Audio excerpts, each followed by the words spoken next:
So hello everyone, welcome to agro academy. तो ये part second होने वाला है जो हमने फिशरीज एंड एक्वाकल्चर का लेक्चर स्टार्ट किया इस चैनल पे। तो एक तरीके से कंप्लीट रिवीजन सीरीज आपकी चल रही है यहाँ पे, और अभी PSC के मेंस के पेपर के लिए काफ़ी ज़्यादा हेल्पफुल होने वाला है, तो आप इसे फॉलो कर सकते हैं। तो ये पार्ट सेकेंड है। पार्ट वन में हमने बहुत सारी चीज़ों के बारे में डिस्कस किया था, तो आप उसे ज़रूर जाके देखिए। ठीक है, तो मैं बहुत ही शॉर्ट रख रहा हूँ, और जो ये माइनर सब्जेक्ट है वहाँ से आपके 1 या 2 क्वेश्चन बनने वाले हैं, तो उसके लिए बहुत ज़्यादा नोट्स वगैरह पढ़ने की ज़रूरत नहीं है। अगर क्वेश्चन बना तो आपके साइंटिफिक नेम से डायरेक्टली कॉमन नेम से साइंटिफिक नेम पूछ सकते हैं। इतने सारे इंस्टीट्यूट हैं, उनके बारे में पूछ सकते हैं। तो ये 2 लेक्चर देखिए, इसमें कुछ 1-2 और स्लाइड्स हैं, उसके बाद हम डायरेक्टली MCQs पे आगे बढ़ेंगे, जो कि मैंने आपको टेस्ट में दिया था। ठीक है, अगर आपने MCQs का टेस्ट अभी अटेंड नहीं किया तो पैडाउन का जो सेक्शनल टेस्ट चल रहा है फ्री में, आप उसे जाके ज़रूर से दीजिए, और उसका PDF भी मैंने ये आपका शेयर कर दूंगा इस वीडियो के बाद टेलीग्राम पे, तो उसको वहाँ से भी डाउनलोड कर सकते हैं। ठीक है, तो आगे बढ़ते हैं पार्ट सेकेंड में। तो पिछले पार्ट में हमने आपको थोड़ा सा जो कॉमन नेम और साइंटिफिक नेम करा दिया था फिश का। तो यहाँ पे और भी जो फिशेस हैं उनकी स्पीसीज़ और उनके साइंटिफिक नेम लिखे हुए हैं, तो एक बार ज़रूर से आप इन्हें भी एक बार देख लीजिए, ताकि अगर यहाँ से क्वेश्चन बने तो आप इसे मार्क कर पाएँ। तो बहुत सारे नाम जो हैं साइंटिफिक नेम मिलते जुलते रहते हैं, तो उस तरीके से थोड़ा बहुत ट्रिक लगा के आप आंसर करेक्ट कर सकते हैं। से रेबा का जो हो गया सिरहिनस रेबा, मृगल हो गया सिरहिनस मृगल, और बहुत सारे के जो प्रीफिक्स होते हैं नाम के, साइंटिफिक नाम के आगे जो प्रीफिक्स लगा होता है स्पीसीज़ के जो जिस फैमिली से बिलोंग करती है, तो उसका जो इस प्रीफिक्स से ही आप पता लगा सकते कौन सा इसका साइंटिफिक नेम है। रोहू का जो साइंटिफिक नेम है लेबियो रोहिता, और फ्रिंगे लिपर्ड कार्प लेबियो फेम्ब्रिएटस। तो बड़े अजीब अजीब से नाम हैं, आप इनको देखिए, और एक बार में तो नहीं याद होने वाले हैं, लगभग आप 3-4 बार रिवाइज करेंगे तब जाके थोड़ा बहुत दिमाग में घुसेगा। Orange fin labeo labeo calbasu, pengba osteobrama belangeri. ठीक है, सिल्वर का आपका क्या है साइंटिफिक नेम? हाइपोथैलेमिसिटी मेलिट्रिक्स, तो ऐसा कुछ नाम है। कॉमन कार्प का साइप्रेनियस कार्पियो, तो अगर मैं गलत प्रोनाउंस कर रहा हूँ तो माफ़ करना। तो आप ये सारे जो अलग अलग साइंटिफिक नेम है आप उनको देखिए, इसको आप खुद से नोट डाउन कीजिए, 4-5 बार पढ़िए, आपको याद हो जाएगा। और एक स्लाइड है इसमें कुछ जो सेंट्रल यूनिवर्सिटीज़ हैं और कुछ इंस्टीट्यूट हैं, तो उनके नाम दिए हुए हैं जो कि फिशरीज़ के अंदर में आती हैं। जैसे ICAR के अंदर आपकी कॉलेज ये यूनिवर्सिटी इंस्टीट्यूट है, central marine fisheries research institute, जो कि कोच्चि केरला में है। तो या तो आपका लोकेशन पूछ लेंगे कहाँ पे लोकेटेड है, या फिर आपका डेट पूछ लेंगे। ठीक है, central inland fisheries research institute Barrackpore West Bengal, जो कि 1947 में इस्टेब्लिश हुआ था। Central institute of fisheries technology Kochi Kerala में है।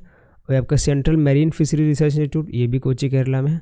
जैसे कि मुंबई में है कौन सा, central institute of fisheries education, Mumbai Maharashtra में, जो कि 1961 में इस्टेब्लिश हुआ था। और नए नहीं है, सारे पुराने हैं। National Bureau of Fish Genetics and Resources, जो कि लखनऊ में है, Uttar Pradesh. Central institute of Fresh Water Aquaculture Bhubaneswar Orissa में है। Central institute of Brackish Water Aquaculture Chennai Tamil Nadu में है। Directorate of Cold Water Fisheries research Institute Bhimtal Uttarakhand में है। और नेशनल फिशरीज डेवलपमेंट बोर्ड कब इस्टेब्लिश हुआ था? 10 जुलाई 2006। तो इसको भी 2-3 नज़र मारिए, इस पर खुद से नोट डाउन कीजिए, तो ये आपके दिमाग में घुस जाएगा। ठीक है, तो अब हम डायरेक्टली जंप करेंगे जो आपका MCQ वाला पोर्शन है उस पर।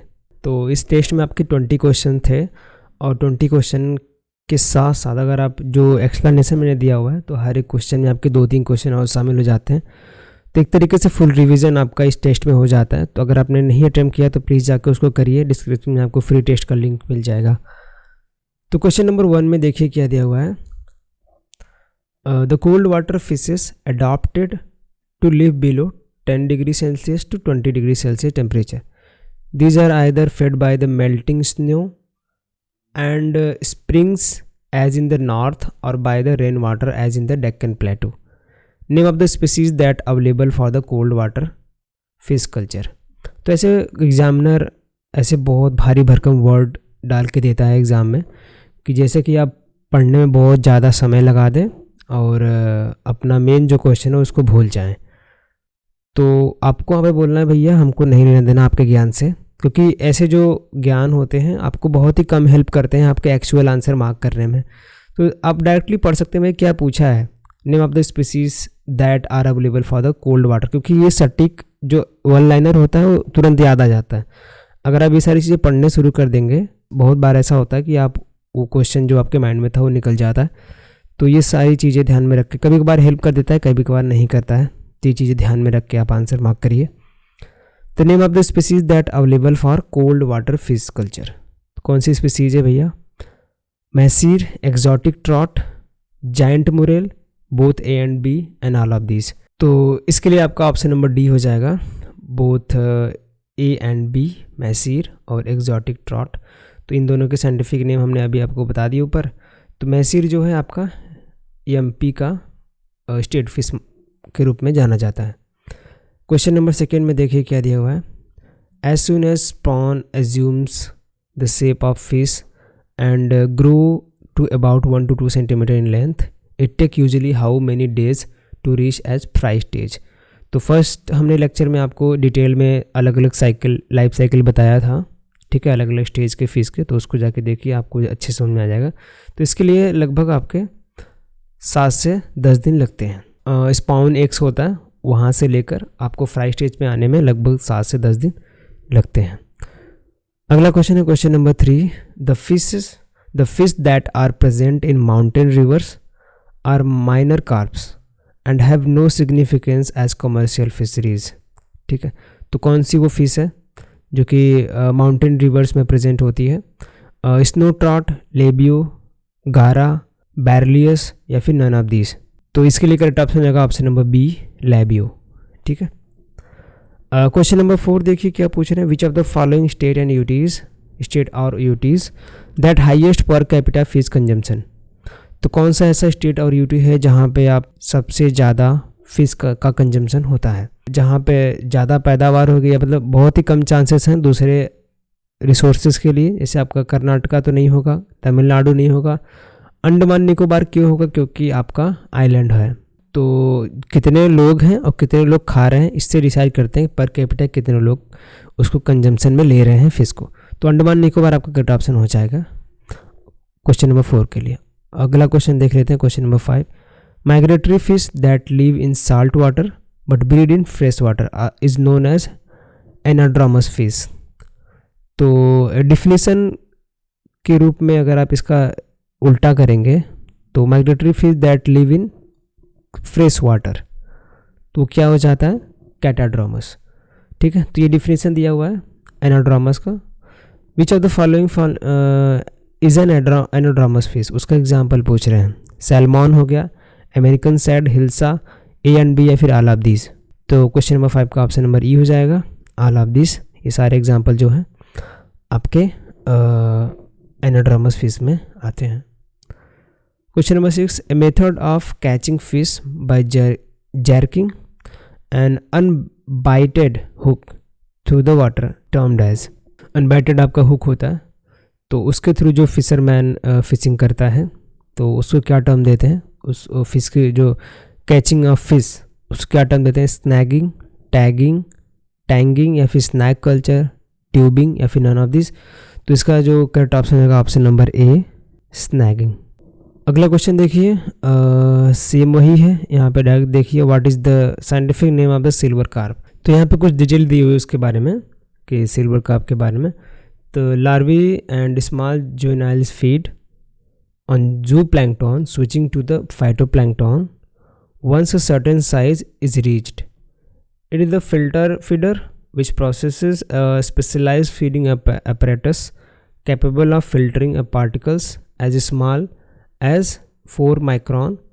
What is the scientific name of silver carp? तो scientific name of silver carp के बारे में हमने देखा पिछले कुछ स्लाइड में। तो जो सबसे बड़ी डिफिनीसन, जो सबसे बड़ा नाम था उसका, तो आप ये ध्यान रखते हैं मोलिट्रिक्स। इसको प्रोनाउंस करने के चक्कर में ना पड़िए, क्योंकि आपको दिख के पता चल जाएगा भाई कौन सा ऑप्शन सिल्वर कार्प का है, क्योंकि सबसे बड़ा नाम सिल्वर कार्प के साइंटिफिक नेम में ही आता है। तो ये देखकर ऑप्शन आप मार्क कर सकते हैं सिल्वर का कौन सा ऑप्शन होगा। ठीक है, तो आगे देखते हैं क्वेश्चन नंबर 8। अंडर द प्रधानमंत्री मत्स्य संपदा योजना what is the group accident insurance coverage for the permanent disability. तो परमानेंट डिसेबिलिटी के लिए कितना इंश्योरेंस कवर है? ऑप्शन है आपका डी करेक्ट 5 लाख। अगर परमानेंट पार्शियल डिसेबिलिटी होगी, ठीक है, अगर डेथ हो गया एक्सीडेंटल डेथ या फिर परमानेंट डिसेबल हो गए कोई पर्सन या फिर आपका, तो उसमें आपका 5 लाख मिलता है। ठीक है, इंश्योरेंस कवर। अगर वो पार्शियल परमानेंट डिसेबल हो गए तो उसमें आपका 2.5 लाख मिलता है। अगर सिर्फ बेड के लिए कुछ दिनों के लिए वो अस्पताल में भर्ती रहे तो 25,000 रुपये मिलता है। ठीक है, तो ये अलग अलग नंबर्स हैं जो कि एक्सीडेंट इंश्योरेंस कवर मिलते हैं प्रधानमंत्री मत्स्य संपदा योजना के अंडर में। अगला क्वेश्चन है, this is the fresh water bony fish is also known as walking cat fish, what is the scientific name of magur. तो मांगूर है, मांगूर का क्या साइंटिफिक नेम था हमने बताया आपको, क्लैरियस आपका जो है मांगूर का साइंटिफिक नेम है। तो इंडियन कार्प में काफ़ी जो पॉपुलर फिश हैं उनके साइंटिफिक नेम याद रख सकते हैं। क्वेश्चन नंबर 10 में क्या दिया हुआ है, fishes which prefers mosquito larvae and feed on them throughout their life is known as. तो जो आपके ऐसे फिश होते हैं जो पूरा जीवन भर वो मॉस्किटो लार्वे पे जीवित आधारित रहते हैं कि भाई इन्हीं को खा के हम जिंदा रहेंगे, इसके अलावा हम कुछ नहीं खाएंगे। तो ये कौन से फिश क्या बोलते हैं, ओसिनोड्रामस फिश, कार्निवोरस, लार्विवोरस फिश, ओमनीवोरस या फिर हर्बीवोरस। ठीक है, इन तीनों के डिफिनीशन हमने आपको बता दिए कि जो सर्वाहारी है, मांसाहारी है, शाकाहारी है, कौन कौन से हैं। ठीक है, तो जो आपकी जो फिश है, ऐसे जो फिश हैं जो मस्कीटो लार्वी खाते हो आपका लार्विवोरस के अंडर में आता है। तो ऑप्शन नंबर सी करेक्ट हो जाएगा इसके लिए। उसके बाद question number 11, cirrhinus mrigal is the scientific name of which fish. तो जैसा कि नाम में लिखा है मृगाला, तो भैया मृगल का होगा, ऑप्शन नंबर डी करेक्ट हो जाएगा इसके लिए।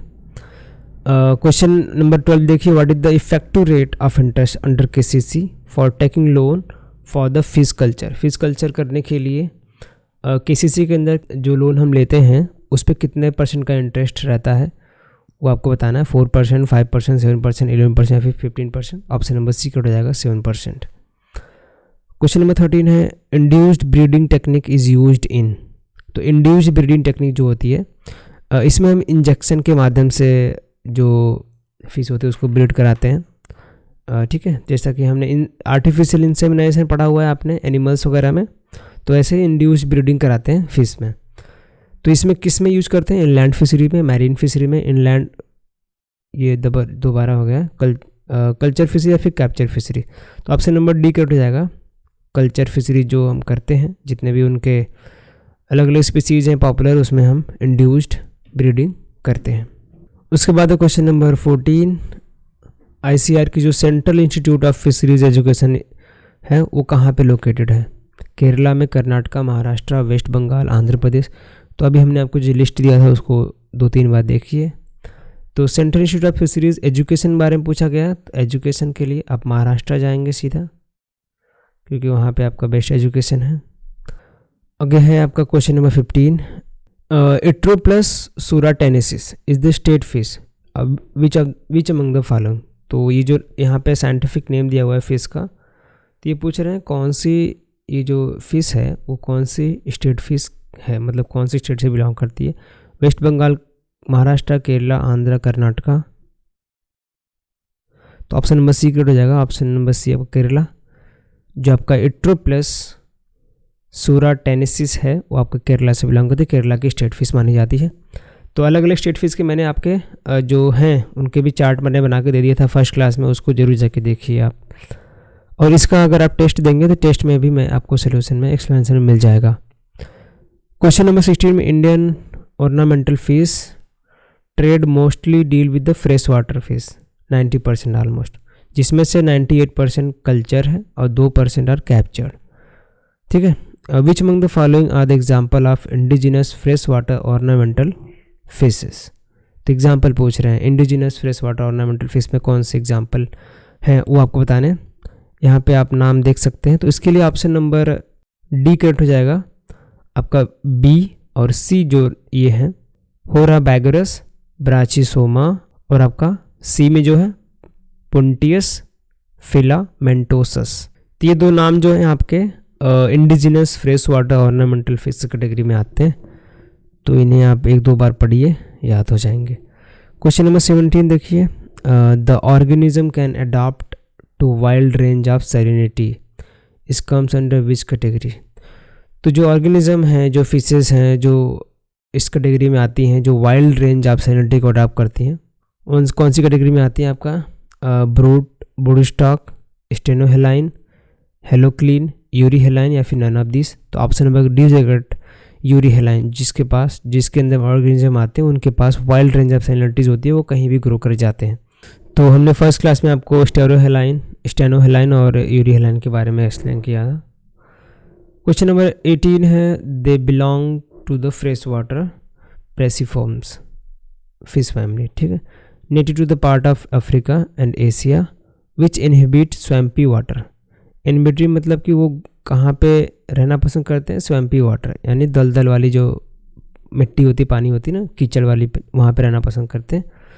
एंड देयर गिल्स, जो उनकी सांस लेने की जो ऑर्गन्स हैं, adopted to the breath air, तो वो हवा में भी सांस ले सकते हैं। ऐसा जो गिल्स होता है उनका, गलफड़ होता है, गलफड़ आप बोलते हैं शायद, तो वो जो होता है ऐसा बना होता है कि वो हवा में भी सांस ले सकें। What is scientific name of giant Morel? तो जायंट मोरेल का साइंटिफिक नेम पूछा जा रहा है, चन्ना पुंक्टाटा, चन्ना मोरेलिस, चन्ना गाचुआ, चन्ना स्ट्रियाटा। ये 4 नाम है। इसके लिए करेक्ट ऑप्शन हो जाएगा ऑप्शन नंबर बी, चन्ना मोरेलिस। ठीक है, उसके बाद second last question 19 number, India is the dash largest fish producing country in the world, लगभग 88% global share, and dash largest aquaculture producing nation in the world, fill in the blank. तो भैया ये dash की जगह क्या पे आएगा? India is the second largest fish producing, third largest fish producing, या फिर फोर्थ लार्जेस्ट एक्वाकल्चर। इसके लिए ऑप्शन है ऑप्शन नंबर डी, इंडिया अभी third largest fish producing country है और लगभग 8% ग्लोबल शेयर है हमारा। उसके साथ साथ एक्वाकल्चर की बात करते हैं तो second largest aquaculture producing nation में आता है पूरे विश्व में। लास्ट क्वेश्चन है, विच of the following is not a benefit of biofloc technology. तो इसमें से कौन सा बेनिफिट नहीं है या फिर एडवांटेज नहीं है बायोफ्लोक टेक्नोलॉजी का? तो ये इको फ्रेंडली कल्चर सिस्टम है, जी हाँ। लिमिटेड और ज़ीरो वाटर एक्सचेंज सिस्टम है, बिल्कुल। It reduces the environmental impact, बिल्कुल। हाई प्रोडक्टिविटी बढ़ाता है, जी हाँ। तो सारे ऑल ऑफ दीज करेक्ट है। तो बायोफ्लोक के लिए ज़्यादा परेशान होना नहीं है। इसके जो आप ये कर रहे हैं ऑब्जेक्टिव, आप जाके मॉक टेस्ट जो इसका दिया है मैंने उसको लगाइए, उसमें भी जो एक्सप्लेनेशन है उतना कर लीजिए, उतना काफ़ी है। ठीक है, तो टेस्ट देने के बाद आपको जो एक्सप्लेनेशन दिए हुए हैं तो उसको एक बार अच्छे से कहिए, आपका ये टॉपिक क्लियर हो जाएगा।